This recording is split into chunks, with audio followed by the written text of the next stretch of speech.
దేవుని కడప క్షేత్రం యొక్క విశిష్టత ఏమిటి?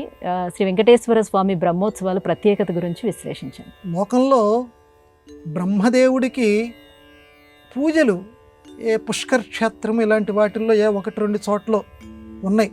కానీ బ్రహ్మ చేసేటువంటి ఉత్సవం, అందుకే ఆయనకు ఒక ప్రతిపత్తి కలిగించారు బ్రహ్మకి. విష్ణోత్సవము అని లేదు లోకంలో, శివోత్సవము అని లేదు.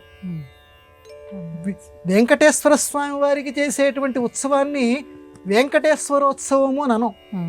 లోకంలో ఎవరైనా సరే బ్రహ్మోత్సవాలు అంటారు, తిరుమలలో అంటారు, వేరే చోట్ల ఈ దేవుని కడప లేకపోతే ఇంకొక క్షేత్రం ఎక్కడైనా తీసుకోండి, ఎక్కడైనా సరే ఫలానా స్వామికి బ్రహ్మోత్సవాలు చేస్తున్నాము అని అంటారు.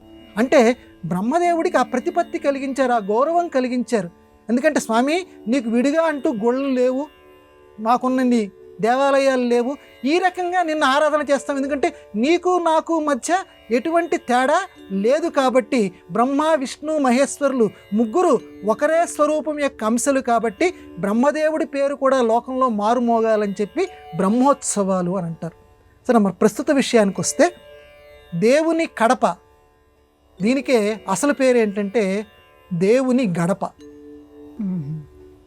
తిరుమలకి తిరుపతికి దగ్గరగా ఉన్నటువంటిది గడప అనేటువంటిది ఇంటికి చాలా ముఖ్యమైనటువంటిది. గడప అంటే చాలా గడప మీద కూర్చోకూడదు, గడప మీద తుమ్మకూడదు. ఇలాగ మన వాళ్ళు కూడా తెలుగువారి యొక్క సంస్కృతిలో ఇప్పటికి కూడా పెద్దవాళ్ళు అనేటువంటి వాళ్ళు పిల్లలకి చెబుతూ ఉంటారు. ఇప్పటికి కూడా గడప అనేటువంటిది లక్ష్మీదేవి యొక్క స్వరూపం, ఒక హద్దు. తిరుమల సందర్శనం చేయాలనుకునేటువంటి వాళ్ళు దేవుని కడపలో ఉన్నటువంటి స్వామిని సందర్శించుకొని, పూర్వకాలంలో అక్కడ నరసింహస్వామిని సందర్శన చేసుకొని తర్వాత తిరుమలలో ఉన్నటువంటి ఆ వెంకన్న స్వామిని దర్శనం చేసుకునేటువంటి వారట. అందుకే వరాహ నరసింహస్వామి అని చెప్పి ఇప్పటికి కూడా మనకి మొట్టమొదట వరాహస్వామి వారి యొక్క దర్శనం చేసుకున్న తర్వాతే మూల విరాట్టును చూడటం అనేటువంటి ఆచారం ఉన్నది కదా, అది ఆ రకంగా నిలబడింది. అక్కడ నరసింహస్వామి, ఇక్కడ లక్ష్మీ నరసింహస్వామి, ఇక్కడ దేవుని గడప. కాబట్టి ఇక్కడ దర్శనం చేసుకొని చాలా దగ్గర వరకు సొరంగ మార్గాలు కూడా ఉండేవిట. ఆ సొరంగ మార్గాల కింద తిరుమలకి వెళ్ళిపోయేవారట.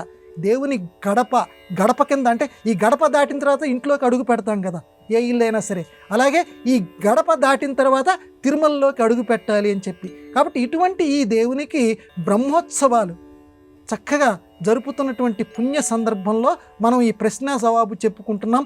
బ్రహ్మోత్సవ సంభరితుడైనటువంటి ఆ మహాదేవుడు, ఆ లక్ష్మీ నరసింహస్వామి మనందరినీ ఆశీర్వదించుగాక.